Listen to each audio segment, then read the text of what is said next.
أعوذ بالله من الشيطان الرجيم. بسم الله الرحمن الرحيم. الحمد لله رب العالمين. الصلاة والسلام على رسول الله محمد وعلى آله وصحبه أجمعين. السلام عليكم ورحمة الله وبركاته. Hayırlı günler. Allah subhanahu teala hayırlı durmuşlar nasip etsin. Şimdi biz şu ibadet İslamiye'nin akaid ülüşün, yani ihtikat ülüşün, imanға bağışlanған, imanға belgilenген, akaidға belgilenген, yani ihtikatқа belgilenген ülüşün okun devam etemiz. Ahir zaman hem kıyamet degen, yani bölüge, ol da bolsa bu dünyadağı her nerse, kişiler, hayvanlar, hem başka bütün nerse fani, yani yokka çıkışı, məngilik tügül degenini anlata. Bir zaman dünyada bulgan barlık mahlukat da yokka çıkacak, bir nerse kalmayacak. Ol mene ahir zaman deb atala. Onun qayşan bulaşağı Allah Teala'dan başka hiç kimge de mağlum tügül, bilgili tügül. Yani kullu men aleyha fen diye Allah subhanahu teala ayta. Her bir nersenin ahırı var, başı hem ahırı var bu dünyada. Ve yabqa vecihu rabbike zul celali vel ikram. Allah Teala'nın başlanığı yok, hem devamı, ahırı yok. Ol ezeli hem ebedi. Hiç başlanışı yok, hiç bitişegi yok. Adam balası, hayvanlar, bu dünyada biz köre turgan, işite, tuya turgan, tuyumlu turgan, bütün nerse size tuyumlu turgan, bütün nerseler de fani, yani bir yokka çıkacak, bir vakit gelip jetkeç yokka çıkacak. Yaki ikinci bir mağnada aytkanda bir sıfattan ikinci sıfatta köşeşecek. Düşünceni anlatır. Bu dünyadaki bütün mahlukatlar helak bulup bitkenden soň Allah Teala barlık kişilerini yanadan teriltirir. Yani ahir zaman ciddi, bütün nerse yokka çıktı. Olda bolsa Allah subhanahu teala'na Kur'an-ı Kerim'de ayta, köklerinde bizde üstel üstündeki isketirini, üstel ceymesini tartıp düşürgen kebikine tartıp düşürecek biz. Yani üstel ceymesini tartıp düşürdün de üsteldeki bulgan istakanları, telinkeleri, bütün rızıkları bütün üstü birbirine okmaşıp, berişip, şelperemek gelip tuzgan kebik. Bu dünyada şulay tuzacaktı, bir nerse kalmayacaktı. Bu ahire. Her nersenin ahir zamanı, ahiri var. Bu dünyanın da ahir zamanı var. Bu dünyada bulgan nersene. Yani şundan sonra Allah subhanahu teala yanadan tiriltecek mindi. Yani bütün nerse helak bulup bitkenden soň yanadan tiriltecek mindi. Hem indi şirip bitken, hem taralgan ağzalar yanadan jiyılıp, tiri vakitindagi haline geri qaytırdı. Eğer adam balalarının mesela bu gündeki tenleri, kaybırlarının de elbette, peygamberlerinin, şahitlerinin, ulu evliyalarının tenleri elbette Peygamber Aleyhisselam ayta, yani onlar özgermezdi. Lakin gadi bütün Müslümanlarının da, bütün kişilerinin de, bütün kişilerinin, bütün mahluklarının tenleri şirip, jirge evrileşek, tufrakka evrileşek. Allah Teala şunlardan yanadan elek kelgeninde kıyafetinde bulsa, şul haline qaytaracaktı. Yani ağır bulur beyt. Kim beni geri haşer kılacak, neçe qaytara alasın degende Allah subhanahu teala yoktan bar kılganını, bardan yanadan bar kılığı Allah Teala'ga bir nerse turmay. Biz yok idik, bütün nerse yok idi, yoktan bar kıldı. Endi yoktan bar kılgan, yokka çıkkandan soň ol bar buldu. Bar bulganı yanadan bar buldu Allah Teala'ga ol jep yengil üçün. Kabir üstleri yarılıp açılgandan soň her kişinin canı üz gövdesine kirip urnaşırdı. Gövdelerge kirip urnaşırdı. Şundan soň her kişi yukudan uyangan kibik üz kabirinden çıkıp mahşer meydanına jiyılır. Mahşer degen söz, yani haşir jiyıla turgan, Allah Teala bir jiya turgan bir meydan kılır. Ol da bolsa şu meydanga jigirişirler. Hem indi mahşerde şu meydanda Allah Teala'nın ferişteleri kişilerinin dünyadagi başkargan işlerin gadirlik mizanında, ülşevinde hesap kılıp amellerine qarab ecir yeki cezasını bereceklerdi. Yani Peygamberimiz sallallahu aleyhi ve sellem bu meselede ayta, en birinci meni Allah subhanahu teala tirgizirdi. Cebrail aleyhisselam, Mikail, İsrafil aleyhisselamlar, Azrail aleyhisselamlar barıp Peygamberimiz sallallahu aleyhi ve sellem'e Allah Teala jiberede barıgız, şıgarıgız, turguzuguz, vakit jetdi. Şol vakitte Muhammed sallallahu aleyhi ve sellem'e kabirden tura, sakalı mübarek bulgan sakallarından tufraklar kıyılırdı, başından çeşlerine tufrakları kıyılır. Hem nerse, indi nime benim ümmetimni Allah Teala bilgiledi mi indi cennet cehennemde? Yok, hali başlanmadı. Hali bir kimde haşr kılınmadı, yanıdan tirilmedi eli deyip aytırlar o vakitte ferişteler. Kayda kaldırdın ya Cebrail? Sirat üstünde mi kaldırdın mı deyip sorardı. Yok, hali başlanmadı. Şol vakitte en birinci cennetke kirişlerden emin bulurman dey.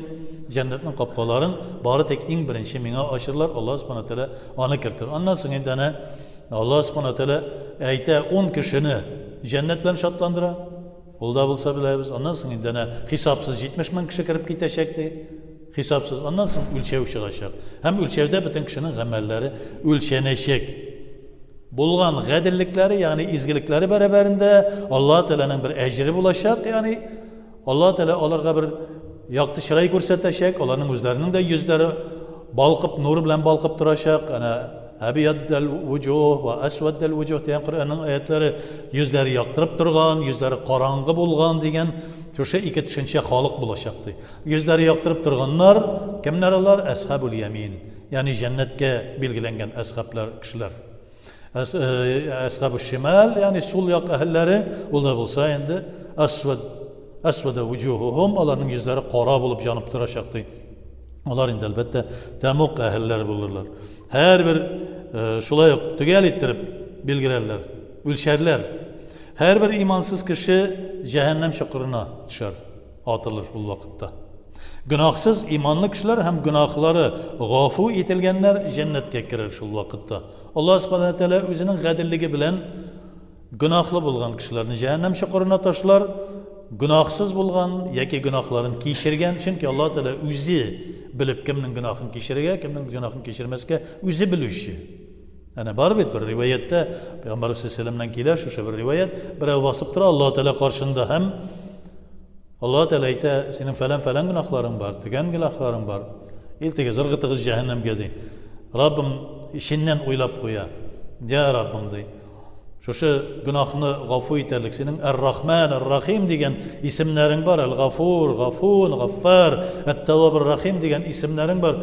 Nitek ki minga bir şuşunda bir kişkinik bir gafu itüğün bulmaz mı iken senin Ya Rabbim Ya Rabbim şu kulunu gafu itip cennette bir kişkilik bir pişmakta bir urun bulduralmazsın mı indik? Sen bir gafursun, sen gaffarsın, sen gafunsun, sen tevvab rahimsin, sen rahmansın, sen rahimsin Ya Rabbim. Sen gadilsin Ya Rabbim deyip işinden gite, şusunda bir fikir, his ötüp gite. Hem indi tegine alıp barganda Allah Teala ite to'xtatığız dey. Yangadan şakırıp ala kulum dey. Sen şusunda his ötte senin ko'nglingdan elbette men rahim. Er-Rahim, merhametli hem rahim şefkatli şol men dey. Şuna göre men seni gafu ettim. Yani Allah subhanahu teala özü tilep gafu ite, özü bilip gafu ite. Şuna göre kimni gafu ite ol cennetke kire. Şundaylarda bula. Anlasın indi elbette Peygamberimiz Aleyhisselam şefaati de baralı. Ayında gafu itilmegen mümin Müslümanlar. Cehennemge kirirler de onda bir ne kadar cezasını algandan soň Allah subhanahu teala onlarını yanadan günahlardan arıngaç cehennemden çıkıp onlar da cennetke kirirlerdi. Ayında imansız bulganlar kafir, müşrik, yaki mecus degen için şahutga tabınuşu, müşrik degen kişi, putlarga tabınuşu, imansız bulgan yani Allah Teala'nı kabul etmekçiler, onlar indi mengilikte kala. Qaybir kişiler bu meselede şu günahlı bulgan Müslümanlar kaçanda bulsa demoktan şaşaklar degen düşünceni elektirip alıp Allah Teala'nın halidine fiha ebeden degen düşünce cehennemge qaratağına aytile, cennetke qaratağına aytile, cehennemge qarata halidinesi var. Ebedeni üstelmegen. Halidine de mengelik, ebeden de mengelik. Garip dilinde. Cennet meselesinde halidine fiha ebeden menge şuşunda bitmez tükenmez şunda kalaşaklar degen. İmiştir cehennemde bu mesele eğitilmegen deyip qaybirleri elbette cehennemde bir kimde kalmayacak, şıgaşak degen düşünceni alga sürerler. Bu o da şu, bu yalgı şu, çünkü Allah subhanahu teala imansız bulganlarını, kafir bulganlarını, müşrik, münafık, mecüz onlarını Allah subhanahu teala gafu etmez. Onlar mengelik cehennemde kalacaklar. Allah Teala gafu etmeyen kişiler. Şulay indi cennetliler hem cehennemde kalan kişiler de hiçbir vakitte de ölmezler, menge terib olup kalırlar. Menge terib olurlar. Şuna göre Allah subhanahu teala ya Rabbim bizni cennetlerin bilen şatlandır deybiz. Cehennem otunun, cehennem fitnesinden kutkar bizni ya Rabbim. Cehennemge ilte turgan sebeplerini buldurma deybiz. Cennet hem cehennem düşüncesinde şulay bu ibadet-i İslamiyede bilgili cennet ol ucmak yurttu. Zinnetli saraylar, bezelgen saraylar hem jimiş bakşaları bilen tuğladı. Cennet degen düşünce özü bir bakşa degenini anlata. Ucmak deyip atı bizim bizanı. Yani Allah subhanahu teala anda tatlı sulu yılgalar hem ballı şişmeler buldurgan kişilerge cennetteki hürmetini hem nimetlerini silep bitirü mümkün tügül biz anı göz aldığımızga kitire almayız. Yani وَبَشِّرِ الَّذِينَ آمَنُوا diyen ayette Bakara suresinde anda nersedi biz bunu aşağıdan idik, muteşebihet, dünyada şu şunlarga okşaş bir jimişlerini tatıgan idik biz deyip birbirisi bilen söyleşirler cennet ehilleri. Lakin biri de cennet jimişleri kebek deybiz, yüzüm, hırme kebek mesela, ballar kebek, şu şunday tatlı rızıklarını aytamiz de, lakin o cennetteki kebek okşaş bulgan. Lakin cennet rızığı deyip aytırga tügül, cennette yaşayız deyip aytırga tügül, cennetteki kebek deyip aytsek, yani okşaş deysek, o vakitte öyle bir söz. Lakin indi biz cennette bu dünyada deysek, yani Peygamberimiz sallallahu aleyhi ve sellem aytı, hayatü dünya cennetül lil kafirin dey. Kafirlerin cennet ol dünya. Bizge ol biraz ağırlık getire, sijin, yani ut gibi ol bizge, türme gibi ol bu dünya. Çünkü bunda haramlar köp bizning üçün. İşlerge yaramağın işler köp. Çünkü ut gibi pişire haramlar. Jandırı bala, ütü bala. Şuna göre indi cennetteki jimişler nindi bula degende Allah Teala şuna göre aytı. Mene bu dünyada göresizmi eng temli rızıkni. Mene şundan da men tapır artıqraq temli hem tatlı dey. Mene bundağı eng motor jilgalarını, eng motor көркем bakşalarını göresizmi? Şundan men tapır artıqraq deyip Allah Teala aytı. Bizge şağıştırır üçün bu dünyadağı lezzetler, bu dünyadağı dilekler. Şunu görsete. Anda kirişçilerinin yani cennetteki hürmetini hem nimetlerini silep bitiriyor hiç mümkün değil. Anda kirişçilerini ömürde görmegen hem işitmegen lezzetli nimetler kütedi. Cennet mengilik yurt. Anda kirgen kişiler bir koşan ölmez. Onlar kaygı, hasret, ağrı, sızlav, onaysızlık, көңілсizlik gibi hallerden azat bulurlar. Hem koşanda bulsa her birisinin özünün vakiti var. Allah Teala'nın yüzünü görürler. Yani Allah subhanahu teala'nın yüzünü көрсетешек, yani Peygamberimiz sallallahu aleyhi ve sellem bulgan orunlarda cennetin en ağla bulganlarında inşallah Teala şonarga umtulabız. Peygamberimiz Muhammed Mustafa sallallahu aleyhi ve sellem bilen birge meclisteş bulurga nasip bulsun deyip her daim dua kılabız. Şuna göre onun bilen birge meclisteş bulur için cennette Allah Teala'nın yüzünü görürge umtulabız iken demek nişli biz Muhammed sallallahu aleyhi ve sellem'nin edebin, ahlakın üzümüzde buldurabız. Şunun üstünde işleybiz. Cehennem temuk yurtu. Cehennem degen söz, yani temuk degen çünkü ut gazabı degenini anlata, yani gazap degen ülüşünü bilgirte. Anda kirgen kişiler ut hem başka türlü gazaplar bilen, baritek ut bilen yine gazaplana degen söz tügül. Anda indi mesela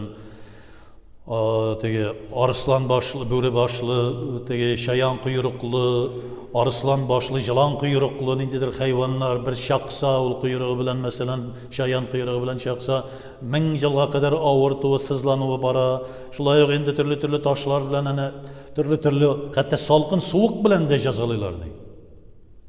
Zemherir soğuk bilen de cazalıyorlar. Anda bari tekteki ut bilen yine degen söz tügül. Zor günahlar kalmavşılarga jingilere gazap bulur deyip bilgirte indi kişilerge hem hayvanlarga jabr zulüm көрсеткен kişilerge yeki indi kişi ötergen, araqı içken, zina bilen jirgen, uğurlukta bulgan, şuşunday ulu günahlar, etiyen isin hürmet etmegen, şuşunday ulu günahlarda bulgan kişilerini elbette Allah subhanahu teala qatı jaza bilen jazalay. Indi tegilerini ayttık Allah teala'ga tengdaş tutkan, imansız bulup gitken, münafık, yaki indi müşrik, mecuslar, onlar elbette menge qatı gazaplarını alacaklar. Hem indi bu ulu günahlar kılgan kişilerde ulu qatı cezalar bilen de cezalanacaklar, gazaplanacaklar. Allah subhanahu teala'nın şu gazabından Ya Rabbim imin kıl Allahümme özünün gazaplarından imin kıl cennetlere kirge nasip et. Cennette de Peygamberimiz Muhammed Mustafa sallallahu aleyhi ve sellem bilen özünün evliyaların, yakınların bilen birge cennetil eğlede, gadın firdevs cennetlerinde bulurga, hem onlar bilen meclisteş bulurga, hem ya Rabbim senin yüzünü, didarını korurge nasip et. Rabbena atina fid dünya hasenete ve fil ahireti hasenete ve qina azabennar. Allahu Ekber.